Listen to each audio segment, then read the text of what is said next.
So welcome.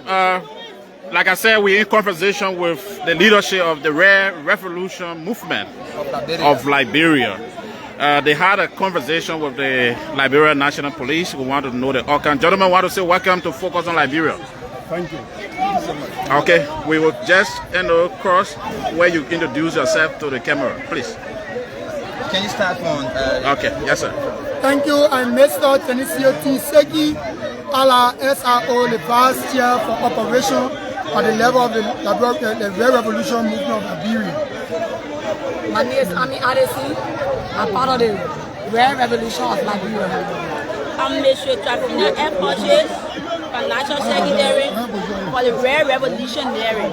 Okay. Usman Johnson Kamara, official of the Rare Revolution. Yes, sir. Lamini Trabe Kamara, the youth chairman of Rare Revolution of Kimbida Town. Thank you. Some of you joining the second official of the Rare Revolution movement. Okay. I'm O'Hara Tia. I'm the vice chair for strategy. And I'm Diaple Sidi G. Momo. I'm the vice chair for administration. Yes.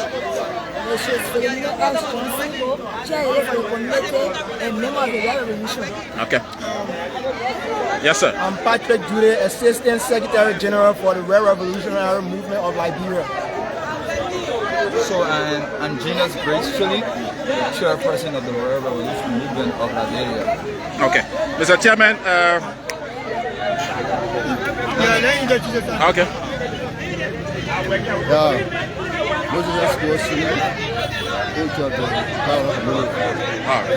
Mr. Chairman, just give a little background of this group, what brought about the establishment before we get to the main issue. So thank you. The Rare Revolution movement of Liberia, this is about 2 years in existence. We are the pressure group, national pressure group in this country, but we're also based in district number 15. And this group was established on the pillar where accountability, transparency, and good governance is what we go for. And we hold leaders, national leaders, local leaders, to the needs for what should be done for the best interest of our people and Mama Liberia. In a few days, there have been, the start of normal academic activities here at the new Logan Central High School, and that have been attributed to your dissatisfaction with the running of the institution. You want to bring out to speed with what exactly are your concerns as it relates to the new Logan Central High School? So, the Rare Revolution, as far as we're concerned, the school's name remains Logan Central High School. The Logan Central High School was purchased in 2013 by the late lawmaker, Honorable Edward Ekwe Lawrence, may his soul rest in peace. And he bought this identical building for the beloved district number 15. So, when Ada bought it place, and the deed was settled, and the deed bears the district name, belongs to the people of district number 15. So, due to the demise of Ella, when Honorable Abu Bana Kamara took over the school, he started to run the school. And he decided people that work in the legislative office, he take those people and bring them to the district school to supervise those activities of the school as well. So, time memorial, we've been flagging issues, we've been working in his office, we've been putting in the known that he does not have the authority to do so, and he perpetually, continually violates the right of our people and the local government as well. So, we also wrote the Internal Affairs Minister giving pay-by-pay descriptions on the issues surrounding the Central High School. We also wrote the superintendent office as well, but you know, it was the regime, so we never got that attention that we deserve as Liberian citizens under the organic law of the Republic of Liberia. So the end is that, and we've been writing back and forth. We told the lawmaker office one time, we said, no, you do not have the right to run the activities of the identical school. Stop that. The school belongs to the district. There should be an independent board established by the Township Commission in consultation with various community chairpersons. But single-handedly, Abu refused, and he said that he will run the school because he's a representative for the district. So all he started to have those back-and-back conversations. He said, no. We wrote here again, we said, please do not infringe on the right of the people of district number 15. The school belongs to the district. It not belongs to the office or the lawmaker or neither every lawmaker. And that's why the late lawmaker in his full mind and wisdom thought it was that the deed should bear the people of district number 15. So, the offices of Honorable Camara, and the letter was signed by his secretary in the office on the 18th of last month. We also went to the speaker office. We did draft a communication as well. The Sunday Proteins, the Internal Affairs Minister, Warwick Bryan, who is the county superintendent as well, and the Township Commission, the Garglow Township Commission, they received our communication as well. Surprisingly to us, Honorable Abu Kamara sat on his platform and said he cannot respond to the people of district number 15. The school belongs to him. He referred to the masses as economic challenge. We are jobless. We're looking for data brand, and he tried to use all type of adjectives as well. So we also did a letter of inquiry as well. What's going on up to present? You haven't responded to us. And the response was, his office cannot respond to a pressure group in the district because the Red Revolutions movement of Liberia, many of us are jobless, we are proud, we are savage, and we have the recalling when he used the official radio station as well. So we say, okay, so we try to inform the commission office that since we wrote the office of the lawmaker, he haven't responded to our communications. So we are urging your office at the commission, because this matter for directly on the local government. You as the senior representation of the executive branch of government within our township, please take seize of this matter. So that's how the communications were dropped to the commission. The commission also went to his building. The commission was denied to see Abu Kamara. The commission also wrote the officers of the lawmaker, and they referred to the commission as a United Party commission, that they cannot respond to the commission as well. So we said, okay, Article 17 under the Republic, under the law of Liberia, gave us the right to peacefully assemble. So we have to assemble at least to send a warm warning to the lawmaker that we are aware of the unfolding situation surrounding the new Logan Central High School. And he also referred to other Norse, minority, jobless, rare revolution, and he tried to use all type of adjectives. So we also informed the Justice Minister to give us the right to peacefully assemble on the Logan Central High Campus, which of course, and we achieved on the 9th of this month. It behooves my imagination or our imagination Representative Kamara sat on a platform referring to us as tolerant. Representative Kamara sat on a platform referring to us as jobless people as well. There have been this concern as well coming from the other folks that this initiative is being politically motivated. You've been heavily sponsored by the managing director of the Liberia Petroleum Refining Company, that's Amos Toy. How fragile is this information? That information is malicious, it's diabolical, and that information came directly from the bed of Abu Bana Kamara. He had to stop. It clearly shows that Abu Kamara is not serious, and that's why he tried to hang the people-driven issues on other permanent citizens of District Number 15. But the World Revolution is now on record of taking any support for eminent citizens of Liberia to be Pacific District Number 15.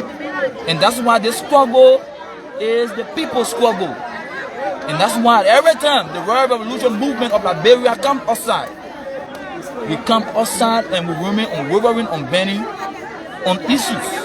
What are your demands now? What do you want to see happening at this institution? So the vice chair. Thank you. Let me first start with the issue that has to do with the allegation leveled against the conversation that has to do with support.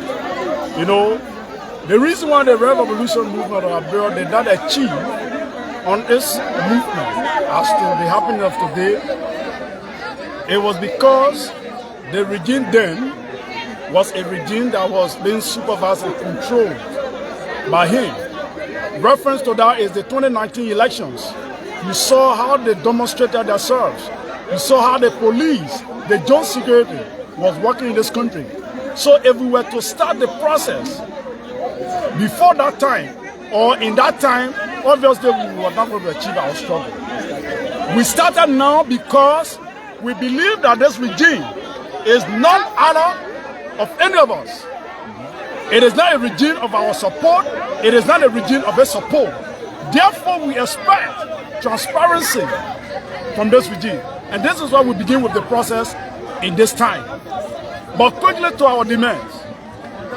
You did listen to the chair narrating the happenings of the movement. Yeah. But this is our demand.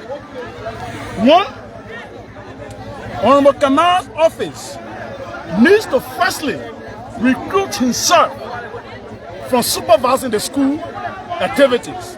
In nowhere in this country or county of this country in our country that we have ever watched to see a lawmaker supervising a government school or public school.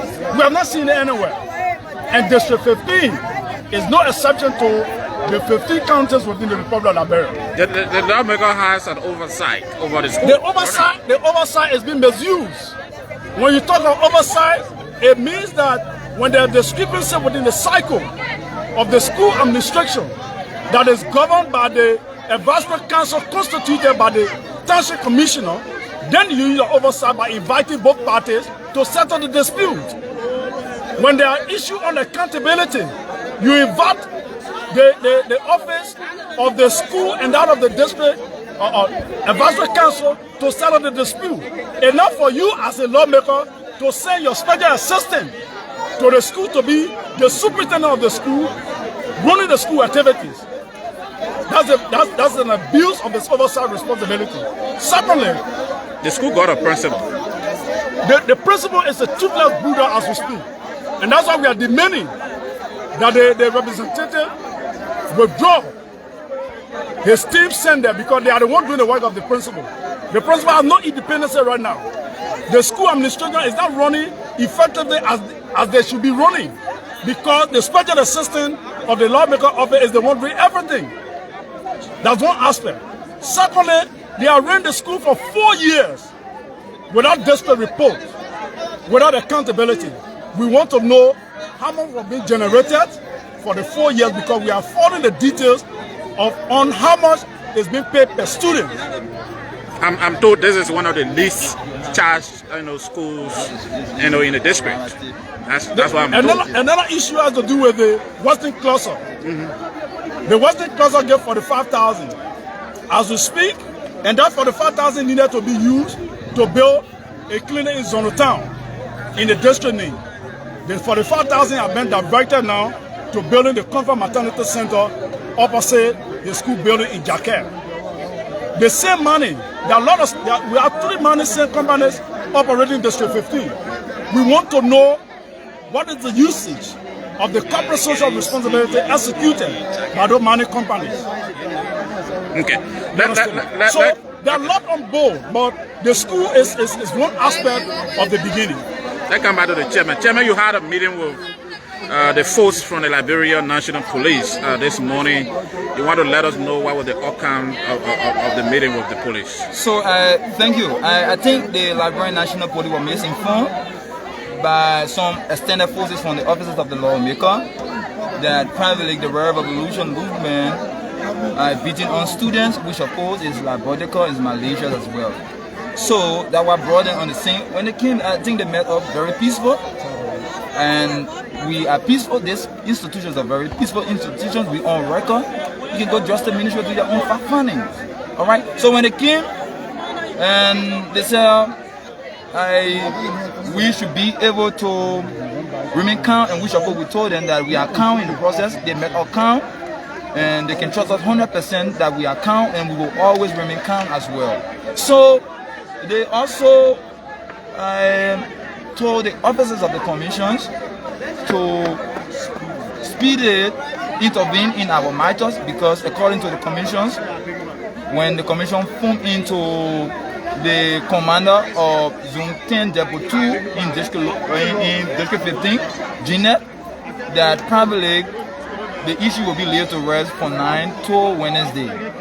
So we also were very clear in our little meeting with them, saying that for the fact that the commission want to temper around the interest of the masses, then the office also will be tempered with by the Rare Revolution. Is that something you have noticed from the commissioner office? Oh yes. Because from the 9th, we received our petitions giving an ultimatum. 48 hours in the ultimatum of the presence, the commission having yet addressed our concern as resident and dwellers of district number 15 and the Rare Revolution movement of Liberia. So if this don't materialize on Wednesday, no redress, what would be the next course of action from the movement? Our next action is undisclosed for now, because I strongly believe in the executive committee. We have to meet and reach agreement and come up with our next action. You guys are speaking like being afraid. What do you mean, undisclosed? Are you afraid to disclose your plan of action? No. Are you afraid of anyone? No. We are not afraid. When I say it's just right around here, what would be the next action? So basically, relative to our next plan of action, as the chairman rightly stated, they remain undisclosed, because as a cadre, as a militant, you don't disclose your next term of operation to your opponent. Automatically, it will make them to take precaution on what you want to be done. So basically, we want to send it as a cadre, as a vice chair for operation of the Rare Revolution movement of Liberia. We remain unbending, and any attempt for the people's interest to be thwarted, trust us. It means Justice Ministry will get involved. It means the Supreme Court of the Republic of Liberia will get involved, and automatically all regulatory authority will get involved. The Liberia Land Authority, the Ministry of Internal Affairs, MOJ, and that of the Supreme Court of the Republic of Liberia. Because it is constitutional that the Supreme Court is the chief arbiter of justice, and all other subordinate courts, if you are guilty or liable of the offense, it is a right as a citizen to take an appeal. So, trust us from the angle of the Rare Revolution, we will remain peaceful, even though we gave the commission for the 8-hour ultimatum, and you have now adhered to it. So that's why we see some the scripture say through the conversation, because we complain. Then the defendant read a letter to come and serve as a witness on the case. It means that you want to do conflict of interest. But we still avoid the civility. This is my final question. Did any of you ever work in the office of the lawmaker before? Any member of the group here? Any of you? Yeah, we are many. And I'm one of those, for the record. But it was shocking to know that some of us, when yesterday the first person to have resigned, I'm one of those. I'm the first person on grounds. The brother has precedent error and get procedural error. Anything he says or does should be the final. And trust me, even though the law of support respondent provides that whatsoever the servant does, the master takes the blame. But tomorrow, it was a political office. It was not a professional office. I'm a professional young man. I decided to, the same way you resign from a professional radio station and go to another era, some of us resign honorably to give us the right as a legitimate citizen to work anywhere as honor article. Did I tell you I resigned? Yeah, you resigned for the record. Thank you, gentlemen.